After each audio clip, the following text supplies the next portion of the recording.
Destruindo grandes franquias.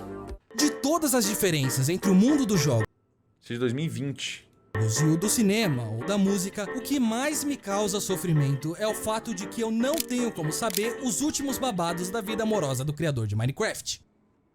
Essas pessoas Às vezes é bom, né? Às vezes é bom isso. são celebridades do mesmo jeito que atores ou músicos são. Não só por causa do simples número de artistas por trás de um videogame, mas porque, muito raramente, eles aparecem de forma direta no produto final. E por causa disso, é muito difícil se tornar uma cara conhecida na indústria de jogos. Verdade. Com exceção, é claro, Do Kojiminha. por Hideo Kojima. Sou um grande fã do seu trabalho, tá?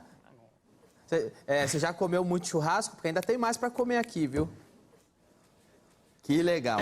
Kojima é o Brad Pitt e a Angelina Jolie do mundo dos videogames. Um artista tão associado à sua arte que o Metal Gear sem o Kojima seria como um leite com chocolate sem leite nem chocolate. Um copo vazio chamado Metal Gear Survive. Desde os primórdios da série em 85, o único diretor, pelo menos dos jogos principais, tinha sido ele. E isso não é algo nem um pouco comum. Mesmo mega sucessos como Assassin's Creed costumam passar por inúmeras mentes criativas ao longo dos anos. Na verdade, Assassin's Creed passou por nada menos que 15 diretores diferentes. Foi essa consistência em visão artística e paixão pessoal que tornou Metal Gear em uma das maiores franquias da indústria e junto com ela, Kojima em um dos nomes mais O Bio...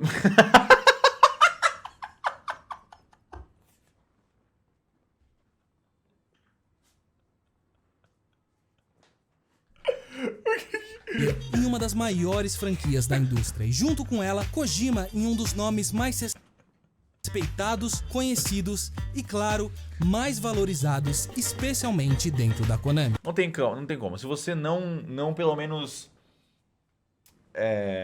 Se você não se agrada, não sente um agrado pessoal quando você vê o Kojima sorrindo, você já morreu. Sua alma já tá vazia. Kojima é um anjinho. Conhecidos e, claro, mais valorizados, Ele é muito ele. especialmente dentro da Você não precisa ser fã de Metal Gear, você não precisa ser fã de nada que ele fez. Eu, por exemplo, eu não sou um grande fã de nada que ele fez. Eu não sou fã de Metal Gear.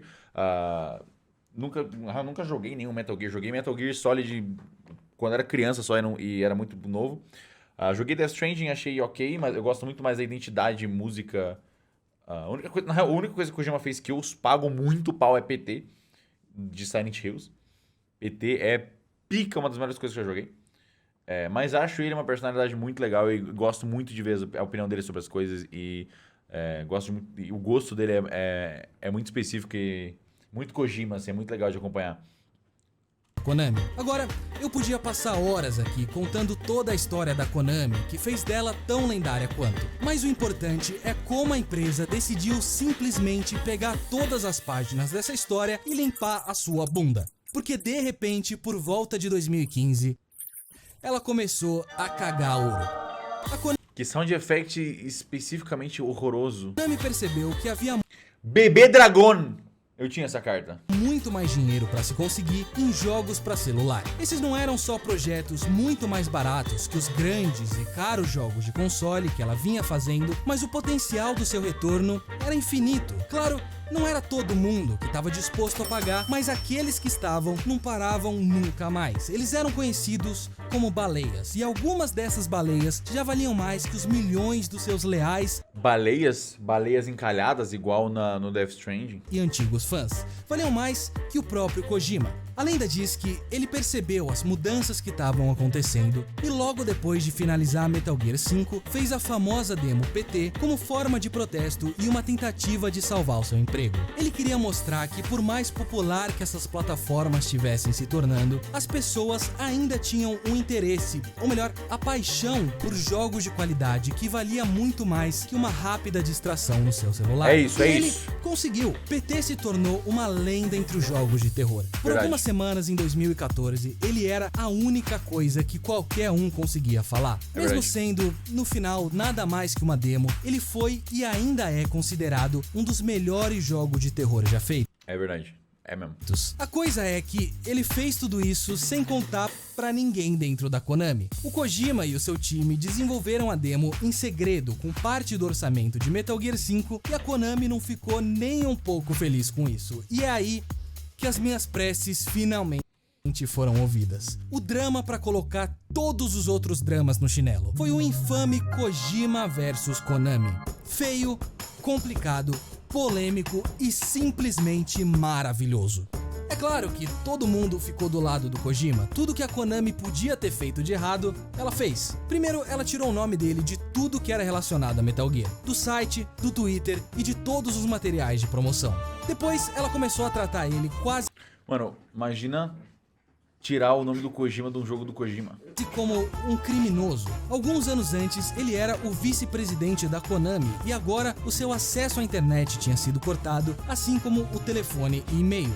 Durante o The Game Awards de 2015, Metal Gear 5 ganhou o prêmio de melhor jogo de ação e aventura. E na hora da premiação, o apresentador O Jeff Keighley mandou a boa aqui.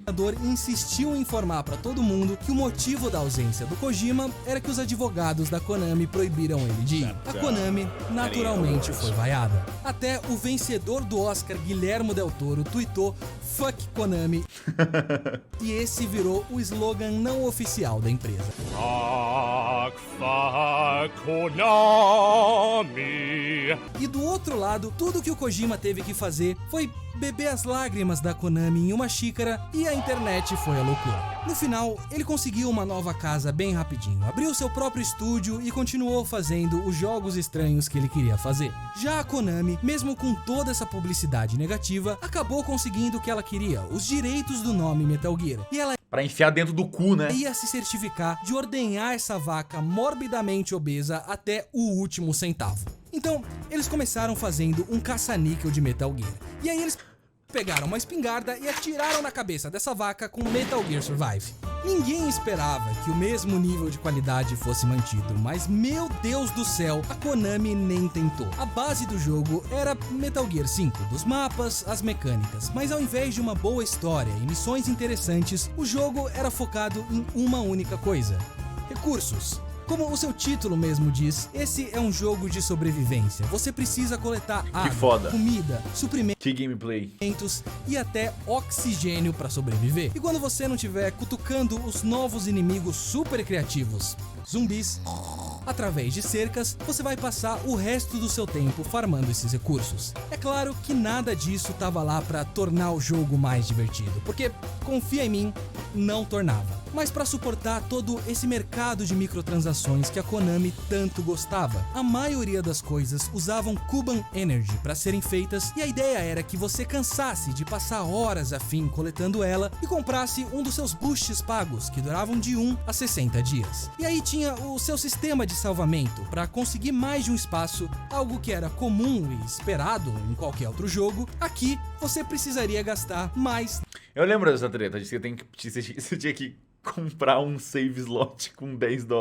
$10. Foi uma tentativa de juntar o lucrativo sistema de jogos de celular com uma das maiores e mais antigas franquias de videogames. Foi um completo desrespeito e, no final, um fracasso para Konami. Enquanto os números de vendas nunca foram revelados, no relatório de ganhos daquele ano, ela se gabou das fortes performances dos seus jogos mobile e de Pro Evolution Soccer, mas na hora de falar sobre Survive, ela só disse que ele foi lançado. Até onde eu sei, essa foi a sua morte definitiva. Infelizmente, não foi uma morte digna, mas uma morte gananciosa. É o que acontece quando o produto domina totalmente a arte. Essa é talvez a maior causa da decadência de grandes franquias. Mas não é exatamente o que aconteceu com Mass Effect Andromeda.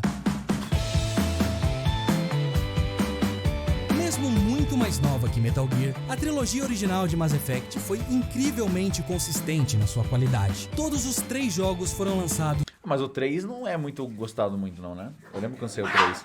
Susto que eles cagaram o final do 3 especificamente. E eles lançaram uma expansão depois pra consertar o final, né? Que era horrível. durante a 7ª geração, e com cada nova iteração, o foco foi de evoluir ao invés de inovar. O tempo de desenvolvimento foi gasto com a história e os personagens, e isso fez essa série uma referência em RPG e tornou seu estúdio, a BioWare, em um dos grandes nomes da indústria. Agora, no 4º jogo, as coisas foram um pouco diferentes. Esse era o primeiro Mass Effect na nova geração, e tinha a responsabilidade de dar início a uma nova trilogia. Por isso, desde o começo, esse era um projeto extremamente ambicioso. A ideia era focar no que o primeiro jogo tinha falhado. A ideia de explorar uma galáxia com centenas de planetas, cada um com a sua própria vegetação, recursos e vida animal. Uma ideia muito parecida com um outro jogo de ficção científica chamado No Man's Sky. Para alcançar essa meta, os dois usariam métodos muito parecidos. Um algoritmo que gerasse processualmente esses elementos para criar um universo com uma escala que seria impossível de se fazer à mão. Agora,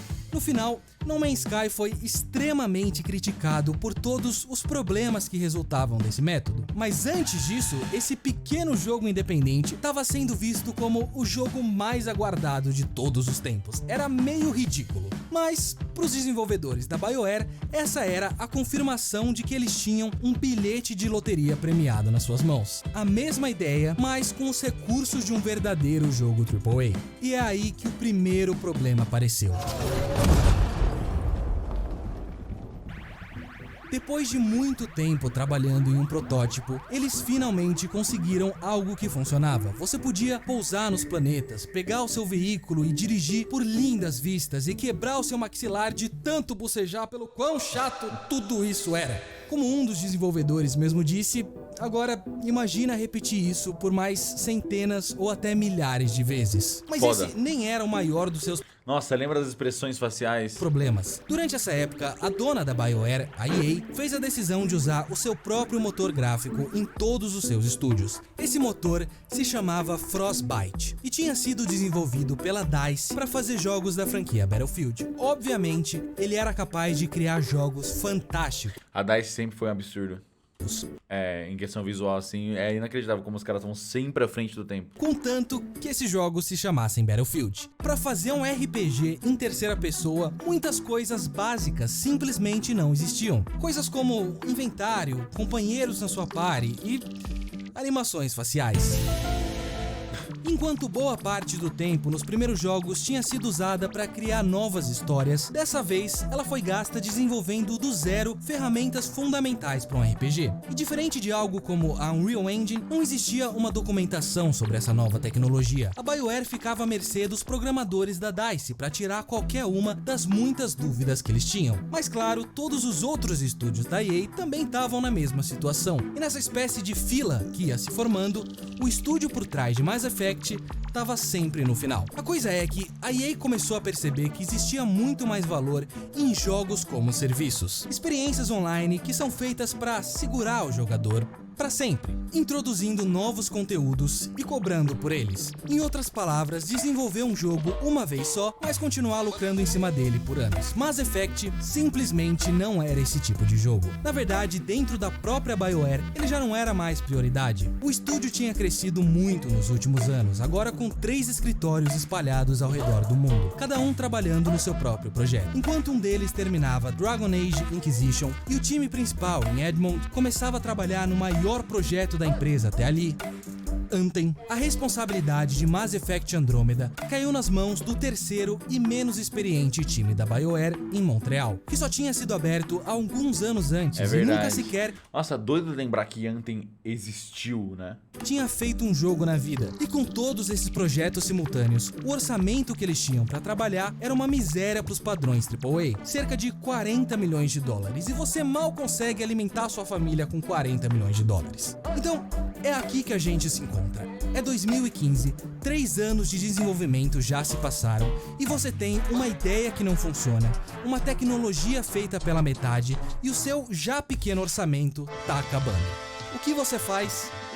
Você dá um jeito. Primeiro, o número de planetas foi cortado de 100 para 30. Depois, para 7. Ao invés de um algoritmo, eles seriam feitos à mão, cada um deles sendo mais interessante, mas mudando assim completamente a escala da exploração. E essa mudança significava que esse seria essencialmente um jogo totalmente diferente. Apesar de terem se passado 5 anos entre o início e o fim do desenvolvimento, aqueles que trabalharam no jogo disseram que ele foi feito mais ou menos em 1 ano e meio. Enquanto essa fase final costuma ser usada para polir o jogo, em Andrômeda ela serviu para juntar todas as partes soltas e fazer de tudo para manter elas de pé. Nossa. Claro que um dos aspectos mais afetados por isso foi o seu conteúdo. As missões, a história e os personagens tiveram uma atenção muito menor dessa vez. E onde essa pressa ficou mais aparente foi na quantidade incomum de bugs e glitches até para um grande RPG como esse e, claro, nas ridiculamente hipnotizantes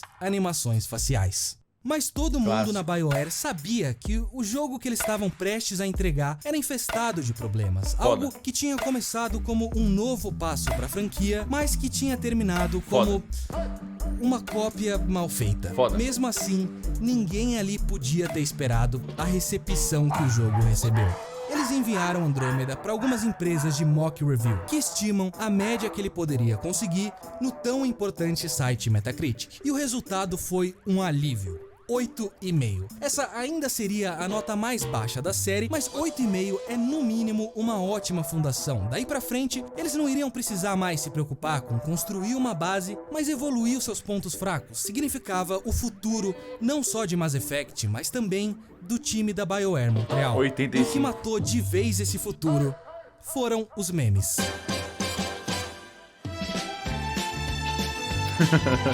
Antes mesmo das notas serem publicadas, Mass Effect Andromeda estava sendo ridicularizado por todos os cantos da internet. Da mais famosa frase do jogo inteiro, ao ameaçador discurso da dona da cadeira mais desconfortável do mundo, até a mais nova e de longe mais ridícula dança do Fortnite. Para qualquer jogo, isso já seria ruim, mas para um tão aguardado como esse, era uma sentença de morte. E no resto do jogo, os críticos também não perdoaram. O combate era a melhor parte e os gráficos conseguiam ser fantásticos às vezes, como um Battlefield, mas a história era genérica e previsível, os personagens, principalmente o protagonista, eram desinteressantes, as missões repetitivas, todas as coisas que tinham elevado a franquia e o estúdio simplesmente não estavam lá. A média final foi 7.1. Naquele ano, a EA confirmou que Mass Effect 7.1 de review de jornalista, né? média final foi Que do público tava 4.9. 7.1. Naquele ano, Mas review de público também é foda, porque tem muito review bom, enfim.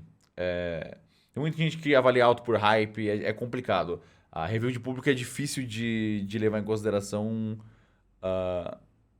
porque tem muitos fatores que alteram. a EA confirmou que Mass Effect seria colocado The Last of Us 2 é um bom exemplo. em uma pausa indefinida e alguns meses depois o time de Montreal foi fechado. A partir daí, a EA ficou cada vez menos interessada em grandes investimentos que tinham a performance baseada em qualidade. A própria BioWare foi talvez a pior vítima disso. Perto do seu próximo jogo, Anthem, Andrômeda era uma conquista maior que as pirâmides de Gizé. Perto do resto da série, ele era o barraco de feira do seu José. Não é uma coincidência que esses dois jogos tenham acontecido por volta da mesma época. Uma mudança que já vinha acontecendo de forma gradual, mas constante nessas duas empresas, que são cada vez menos as interessadas em fazer jogos bons ao invés de bons produtos. E em 2018, esse número ficou menor ainda com Fallout 76. Esse vai ser bom de ver.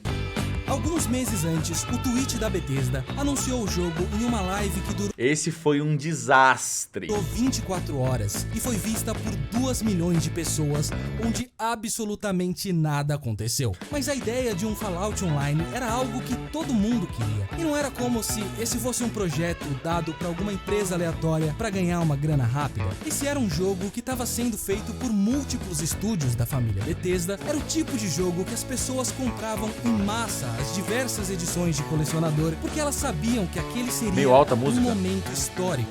E realmente foi muita história que eles receberam.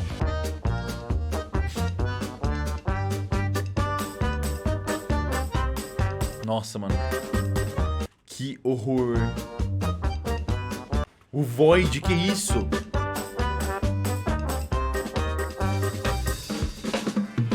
Sim, o jogo era horrível. Uma tentativa quebrada e francamente novata de um MMO simples. Mas disso você já sabia. O incrível aqui foram todos os jeitos que a Bethesda cagou completamente em tudo que ela tentou fazer em volta dele. Cada uma daquelas edições especiais tinha algum problema, que ia de publicidade enganosa até uma ameaça à sua vida. Como, por exemplo, essa mochila, que foi vendida como sendo feita de lona, mas que no final foi entregue com um material muito inferior, de nylon. No começo, a resposta da Bethesda para as reclamações foi... Mas depois de muita controvérsia, ela finalmente cedeu e deu 500 átons, a sua moeda virtual, para aqueles afetados. Nossa, que bom. 500 átons era cerca de $5 e não servia nem para comprar uma mochila de lona dentro do jogo. Levou 7 meses para que o produto que tinha sido anunciado fosse finalmente entregue. Aí teve essa garrafa, que parecia nas imagens ser feita de vidro, principalmente por esse absurdo $80 Caralho, $80 uma garrafinha. ali do lado, mas que na verdade era só uma garrafa normal com uma embalagem de plástico em volta. Uma embalagem que aparentemente justificava o preço do que hoje seriam R$425. Ah, e o rum dentro dela era nojento. Mas pelo menos ele não te matava. O que eu já não posso dizer sobre esse capacete, que foi enviado Pô, ele parecia ser a coisa mais legal. com altos níveis de mofo e considerado tóxico por um órgão do governo. Pra sorte da Bethesda, não foi muito difícil trocar eles por um que, sabe, não te matava, porque das 20 mil unidades produzidas, só 36 tinham sido vendidas. Caralho. E a lista continua. O seu site foi hackeado e as informações pessoais, como nomes, endereços e e-mails, foram Lord Valdimir, impossível. roubadas. Pelo menos um jogador foi banido por ter balas demais, como se nem a Bethesda acreditasse que alguém conseguisse passar tanto tempo no seu jogo. Ela prometeu que a sua loja virtual só venderia itens cosméticos, só pra virar de costas e vender um monte de itens nada cosméticos. Uma loja, aliás, que quebrou a lei de vários países com promoções falsas. E pelo menos 75 filhotes de poodles foram sacrificados durante o desenvolvimento desse jogo. E depois de tudo isso, como agradecimento aos poucos dos seus fãs masoquistas que continuavam jogando, ela Que é isso que eu acabei de ver? lançou agradecimento aos poucos dos seus fãs masoquistas que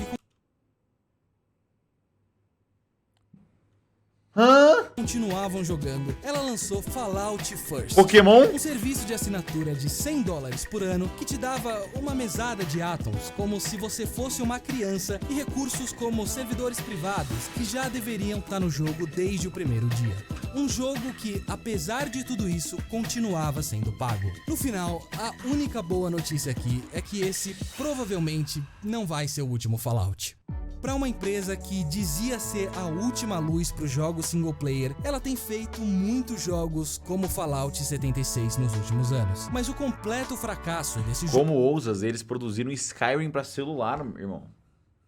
Como ousas falar mal da Bethesda? Pode ser aquilo que vai fazer com que a Bethesda consiga se salvar. Porque, sinceramente, a EA sempre vai estar ali se equilibrando no limite do aceitável, e a Konami já jogou a toalha faz tempo. Mas na Bethesda eu ainda tenho esperança, porque mais do que nunca a gente precisa de empresas que pensem no longo prazo, não no sentido de extrair a maior quantidade de dinheiro pelo maior tempo possível, mas em criar jogos que sejam lembrados pelo que eles eram e não pelo que eles poderiam ter sido. Bom Que vídeo. construam franquias ao invés de destruírem o seu legado. Bom vídeo, bom vídeo.